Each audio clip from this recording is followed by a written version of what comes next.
Reports now நேயர்களுக்கு வணக்கம். இன்று நம்மோடு இணைந்திருக்கும் சிறப்பு விருந்தினர் வழக்கறிஞர் திரு டி.எஸ். சங்கர் அவர்கள். வணக்கம் சார். சார், ஒரு தனியார் தொலைக்காட்சியில பத்திரிகையாளர் செந்தில் அவர்களுக்கும் பாஜகவின் இளைஞரணி தலைவர் திரு எஸ்.ஜே. சூர்யா அவர்களுக்கும் இடையில நடந்த அந்த ஒரு சம்பவம் நம்ம பார்க்கிறோம். இதுல பாஜகவினர் மேல வழக்கும் பதியப்பட்டிருக்கு அப்படின்றத பார்க்கிறோம். இதுல பாஜக தரப்புல எதிர்ப்பு தெரிவிக்கிறாங்க. அதாவது செந்தில்வேல் அவர்கள் தான் ஆள கூப்பிட்டு அடிச்சாங்க. எப்படி பாஜகவினர் மேல வழக்கு தொடுக்க முடியும் அப்படின்ற கேள்வி எழுப்பியிருக்கு. இது நாங்க மட்டும் எழுப்பலமா, பாஜக மட்டும் எழுப்பல, மொத்த பேருமே அதை அப்படித்தான் எழுப்பிட்டு இருக்காங்க. எங்கேயுமே தமிழ்நாடு முழுக்கவே பாதிக்கப்பட்டவர்களுக்கு யாரும் காவல்துறையில பரிகாரம் செய்யறது இல்லை. அந்த விஷயத்தை பொறுத்த வரைக்கும் தமிழ்நாடோட போலீஸோடைய ரூல் இப்ப மாத்திருக்காங்க. அதாவது எழுதப்படாத சட்டமாக திமுகவினுடைய துணையோடு வரக்கூடிய புகார்கள் மீது மட்டும்தான் நடவடிக்கை எடுக்கப்படுகிறதுன்னு மக்களை நம்ப வைக்கிற அளவுக்கு காவல்துறையுடைய செயல்பாடு இருக்கு. அதனால இது ஒன்றும் பெரிய புதிய விஷயங்கள் கிடையாது. தமிழ்நாடு முழுக்க இருக்கு. இது சாதாரண ஏதோ இளைஞரணி மாநில தலைவர் எஸ்.ஜே. சூர்யா அவர்களுடைய வழக்குல மட்டும் இல்ல, தமிழ்நாடு முழுக்க நான் கண்கூட பார்த்துக்கிட்டு இருக்கேன். பல வழக்குகள். நேத்து கூட ஆரணி பகுதியில ஒரு கந்து வட்டிக்காரங்க உள்ள பூந்து கடைய அடிச்சு உடைச்சு வெளியே தூக்கி போடுறாங்க. காவல்துறையினர் இந்த நிமிஷம் வரைக்கும் அவங்க மேல என்னன்னு கூட என்கொயரி கேட்கல. பெரிய அழுத்தத்துக்கு அப்புறம் தான் வழக்க பதிவு செய்யறதுக்கே முன் வராங்க. சோ இப்ப அந்த அளவுக்கு அழுத்தத்தை நாங்க இப்போ பாரதிய ஜனதா கட்சியா சொல்லி நாங்களும் இப்ப கொடுக்க வேண்டியதா இருக்கு. பாவம், யாரோ ஒரு பொண்ணு ரோட்ல போற ஒரு அம்மாவை கூட்டிட்டு ஒரு பொய் கேஸ் கொடுத்து அதுல எங்களை கைது பண்ணக்கூடிய வீரம் இருக்கக்கூடிய தமிழ்நாடு காவல்துறைக்கு ஒட்டுமொத்த உலகத்துக்கும் தெரியக்கூடிய அளவுக்கு மீடியாவில வந்தக்கூடிய அந்த அராஜக கும்பலுக்கிட்ட கூட நெருங்க முடியலன்னா காவல்துறைக்கு நாங்க வருத்தத்தை தான் தெரிவிக்கணும். பாவம், அவங்களாலே முடியலன்னா அப்புறம் நான் என்னமா பண்ண முடியும்? ஸ்காட்லாந்துக்கு நிகரானவர்கள்னு மாறுதட்டக்கூடிய காவல்துறை திமுகவுடைய ஆட்சியில மாட்டிக்கிட்டு இப்படி சின்ன பின்னம் ஆகுறாங்களேன்னு நீங்களும் நானும் வருத்தம் தான் படணும், தமிழ்நாடு மக்களோட சேர்ந்து. இப்ப செந்தில்வேல் அவர்கள் நான் ஒரு பொது மேடையில ஒரு கருத்தை வைக்கிறேன் அப்படின்றப்போ அந்த கட்சியை சார்ந்தவர்களோ இல்ல வேறு கட்சியை சார்ந்தவர்கள் என்ன அகைன்ஸ்ட் பண்ணி பேசலாம். ஆனா பாஜகன்னு சொல்லிட்டு கூட்டத்துல இருக்க ஒருத்தர் இப்படி ரியாக்ட் பண்றது சரியாக இருக்காது. அதனாலதான் நான் அந்த மேடையை விட்டே போனேன் அப்படின்ட்டு அவர் சொல்றாரு. ஒரு பத்திரிகையாளர் என்கிட்ட நான் ஏதோ கட்சிக்கு காசு வாங்கிட்டு பேசுற மாதிரி சொல்லக்கூடாது. அற்புதமான நபரை பத்திரிகையாளர் தயவுசெய்து சொல்லாதீங்க ப்ளீஸ். ஏன்னா அவரு தன்னைத்தானே அவர் சமூக ஆர்வலரா மாத்திக்கிட்டார். அதனால அவரை போய் பத்திரிகையாளர்னு சொல்லாதீங்க. அவர் பெய்டு பர்சன், அதனால அது தேவை கிடையாது. அவருடைய ஒரே ஒரு விஷயம் தான் நான் கேள்வி கேட்கிறேன். இவ்வளவு பிரச்சனைக்கும் காரணம் ஒண்ணுதாம்மா. சென்ற ஆண்டு பொங்கலுக்கு 1000 ரூபாய் ரேஷன் கார்டுக்கு கொடுத்தோன்னு அவர் ஒட்டுமொத்த கூட்டத்துக்கு முன்னாடி பேசுறாரு. உங்க குடும்பத்துக்கு வந்துச்சாமா? உங்க தெருவில் இருக்கிற ஏதாவது ஒரு குடும்பத்துக்கு வந்துச்சாமா? தமிழ்நாட்டில் இருக்கக்கூடிய ஏதாவது ஒரு குடும்பத்துக்கு சென்ற ஆண்டு பொங்கல் பணம் 1000 ரூபாய் வந்துச்சா? எவ்வளவு ஒரு பச்சை பொய்ய சொல்லிக்கிட்டு அதையும் பத்திரிகையாளர் என்ற ஒரு பொய்யையும் சேர்த்து சொல்லிக்கிட்டு ஒரு மேடையில எதுக்காக இப்படி வாங்கினதுக்கு மேல கூவுறாங்கன்ற ஒரு கேள்வி நமக்கு வருமா வரலையா? இந்த பாரதிய கட்சிக்காரர் என்ன இருக்கு, மத்த எதிர்கட்சிகளுக்கு என்ன இருக்கு? நீ செய்யாததை சொல்றடான்னு சொல்லக்கூடிய ஒரு சின்ன விஷயம் அது. அந்த கேவலமான பொய்ய சொல்லிட்டு தன்னை அதுல இருந்து தற்காத்துக்கிறதுக்காக அப்படியே நீ பொய்ய சொன்ன, மேடையிலே நின்னு இல்ல இது எனக்கு பொய்ன்னு இப்பதான் தெரிஞ்சது, ஒருவேளை எனக்கு மட்டுமே துணை முதல்வர் தனியா அனுப்பிச்சிட்டு இருந்ததுனால எனக்கு மத்தவங்க எல்லாம் வாங்கிட்டாங்களா வாங்கல சந்தேகம் இருந்துச்சு அப்படின்னு கூட சொல்லியிருக்கலாம். மேடையில ஒரு கருத்தை எதிர்கொள்ள துணிவில்லை.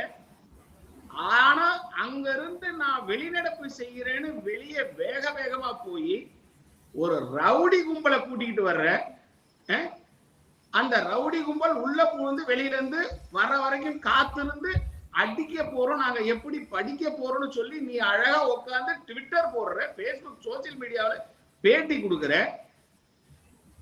ஆனா உன்னுடைய கட்சியோட எம்பியா இருக்கிறவர் கூட இருந்துகிட்டு அவர் தடுத்தா கூட வேலையை பார்த்துட்டு போயான்னு சொல்லக்கூடிய ஒரு அராஜகத்துல இருக்க. அப்ப நீ யாரோட நேரடி கட்டுப்பாட்டுல இருக்க? துணை முதல்வரா, அமைச்சரா, முதலமைச்சரா? அப்போ காவல்துறை ஏன் இந்த வழக்குல அவர் மீது குற்றப்பத்திரிகையோ இல்ல ஒரு எஃப்ஐஆரையோ ஏன் ஒரு சிஎஸ்ஆர் கூட பதிய முன் வரலன்றதுக்கு யார் தடையா இருக்காங்கன்றது இப்ப வெளிச்சத்துக்கு வந்துருச்சு இல்ல. 26ல மக்கள் கட்டாயம் தெரிவிப்பாங்கல்ல. உன்னை முதலமைச்சராகவும் துணை முதலமைச்சராகவும் மந்திரியாவும் வச்சுக்கிற வரைக்கும் தானே தமிழ்நாடு காவல்துறைக்கு நீ கைவிலங்கிட முடியும். உன்னை 2026 மே மாசத்தோட அடிச்சு விரட்டி சிக்ஸர் அடிக்கிற பால் மாதிரி கொண்டு போய் உன்னை குப்பையில படுக்க வச்சா மக்கள் பாதிக்கப்படுற ஒவ்வொருத்தரும் தமிழருடைய எண்ணத்துல இந்த எண்ணங்கள் இருக்குமா? ஆட்சியில இருக்கிற வரைக்கும் தான் உன்னுடைய அராஜகம். இந்த மே மாசத்தோட உன்னை வீட்டுக்கு அனுப்பியே தீரணும்னு பாதிக்கப்பட்ட ஒவ்வொரு தமிழரும் நினைக்கிறான். அதுவும் செந்தில் அவர்கள் இன்னொரு விஷயத்த சொல்றாரு. இங்க வந்து நான் யாரையும் அடிக்கிறதுக்காக கூட்டு வரல. அந்த ப்ரோகிராம்ல பார்ட்டிசிபேட் பண்ணோம் அப்படின்ட்டு ஒரு 100க்கும் மேற்பட்ட திமுகவினர் வந்து வெளில இருந்தாங்க. அவங்களோட சேர்ந்து தான் நான் அந்த போராட்டத்தை பண்ணேன். நம்ம யாரும் அடியாட்கள்லாம் எதுவும் வரல அப்படின்ற. அம்மா நானு நாவடக்கத்தோட பேசுறேம்மா. திரும்ப திரும்ப திரும்ப என்ன நீங்க ரேஸ் பண்றீங்க. மன்னிக்கணும், உங்க வலையில நான் சிக்க மாட்டேன். நான் அந்த நிகழ்ச்சிக்கு கூட்டிட்டு வரணும்னா 8 மணிக்கு முடிகிற நிகழ்ச்சிக்கு 8:15 ரவுடிசம் காட்டக்கூடிய செந்தில் கூட்டிட்டு வருவாரா? ஏண்டா உன் கூட ஒருத்தன் நிகழ்ச்சியில பங்கெடுக்க வர்றான்னா நீ பேசுறத கேட்க வரான். நீ பேசும்போது உள்ள இருந்திருக்கணுமா அவன்? இல்ல நீ அவமானப்பட்டு அசிங்கப்பட்டு பொய் சொல்லி பொதுமக்களால விரட்டி அடிச்சதுக்கு அப்புறம் ஓடி போயிட்டு நீ 4 பேரை கூட்டிட்டு வருவிய? நீ பொய் சொல்லாம இருந்தா உன் தனிப்பட்ட மானம் போயிருக்காதுல்ல. அங்க செந்திலுக்கு அடமொழி ஒரு பொய் சொல்றாருன்றதுனாலதான் அந்த அடமொழியே வருது. அபாண்ட பொய் சொல்றேன். தமிழ்நாடு முழுக்க நாங்க 1000 ரூபாய் பொங்கல் பரிசு சென்றாண்டு கொடுத்தோம்னு சொல்றேன். அது பொய்க்கு நீ விளைவை சந்திச்சுதானே ஆகணும். ஆனா நீ சொல்ற நான் அங்க இருந்த நிகழ்ச்சியில பங்கெடுத்துக்கு வந்தவங்களோட நான் இங்க நின்னுகிட்டு இருந்தேன் அப்படின்னு. நிகழ்ச்சியில பங்கெடுத்துக்கிட்டு வர்றவனுக்கு கேட்ல என்னடா வேலை? உருட்டுக்கட்டையில என்னடா வேலை? ஃபீஸ் கேரியர்ல என்னடா வேலை?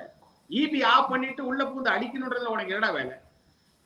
சரி நீ அடிக்கல, நீ அதற்காக வரல, அங்க நின்றுன்றவங்களோட நீ டீ சாப்பிட்டு இருந்த, நான் ஒத்துக்கிறேம்மா.